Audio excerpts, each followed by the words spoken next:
Hello everybody, this is Chronicles018, and this is going to be my thoughts and recap for Toradora episode 16. Yes, I'm going to try, keyword try, at least tonight anyway, to binge upload Toradora.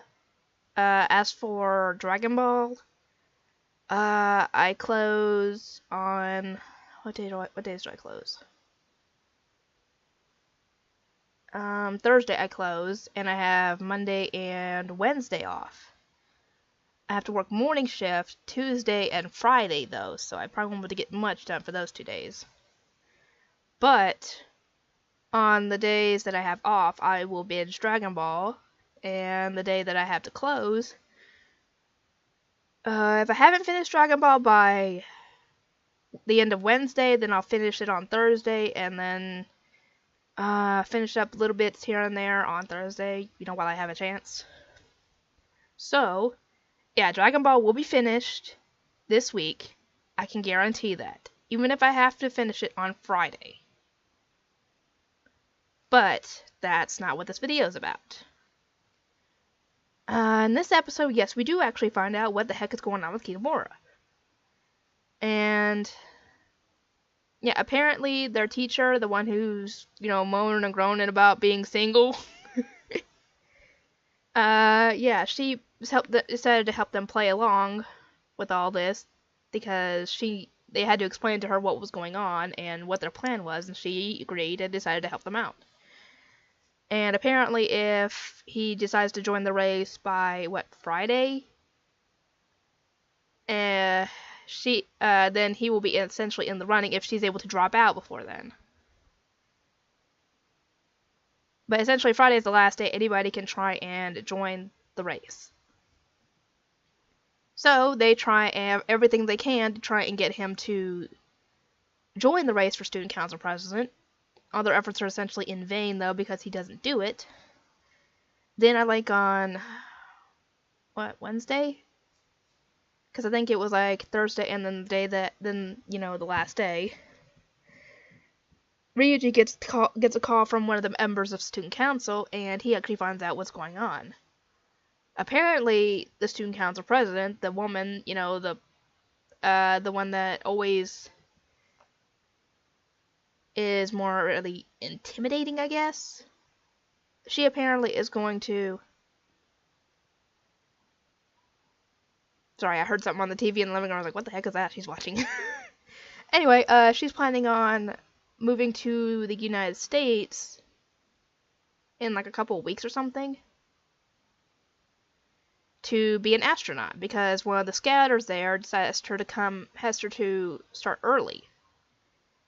And Kitamura is upset about that because he's got a huge crush on her. Poor Taiga. Kitamura's not interested in her anymore. Essentially, he likes her because after he got shot down by Taiga, she invited him to join the student council, and he got a crush over her over time. So yeah, Taiga, you missed out. Anyway, Ryuji finds this out partially from the guy on the phone, and then the rest from Kitamura when he finds him. Apparently, he ended up getting... I think his father hit him or something because of all the stuff he's been pulling lately.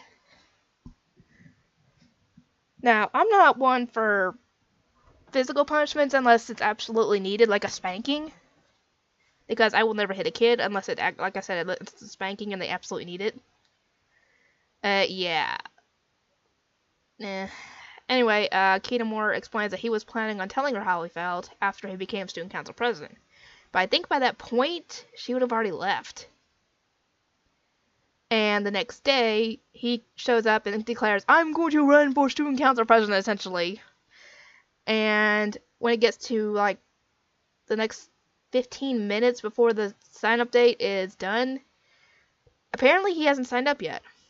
And Ryuji goes to talk with him and tries to get him to reconsider.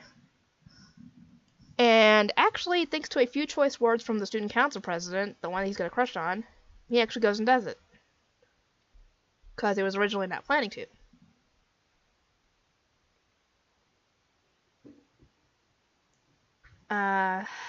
Anyway, this is where things get kind of awkward and sad.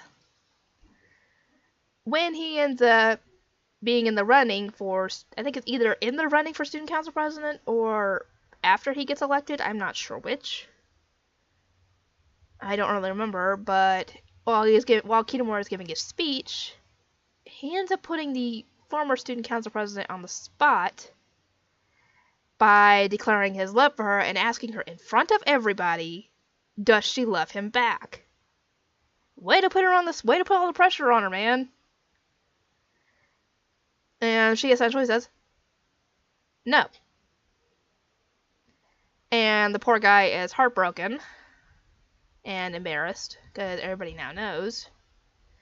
Taiga ain't taking this lying down, though. She goes and finds her and starts beating the crap out of her. They start getting into a fist fight. And she explains that she turned him down because if they had actually gotten together, he would have given up everything for her.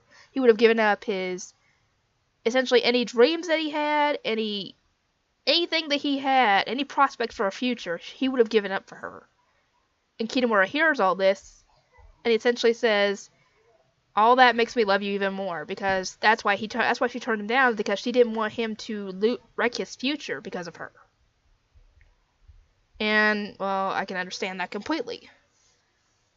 I mean, sure, you might love somebody, but if you're planning on giving up everything to be with them, then you might want to rethink that. Or at least come up with a compromise. Normally that wouldn't be as big a deal, but considering she's leaving, yeah, I can understand her reasoning. If she was staying, then it wouldn't be a big deal, them dating. So, yeah. That's essentially how the episode really ends, with him becoming student council president. And hopefully things end up going well from this point on, because Kitamura being crazy is just so weird. Anyway, I feel bad for Taiga because she now can't have Kitamura because he likes somebody else. So what's she going to do now? We'll see. Anyway, that's all I have to say on this matter. If you guys have anything you want to say about this episode or anything like that, feel free to let me know in the comments, and I will see you all next time.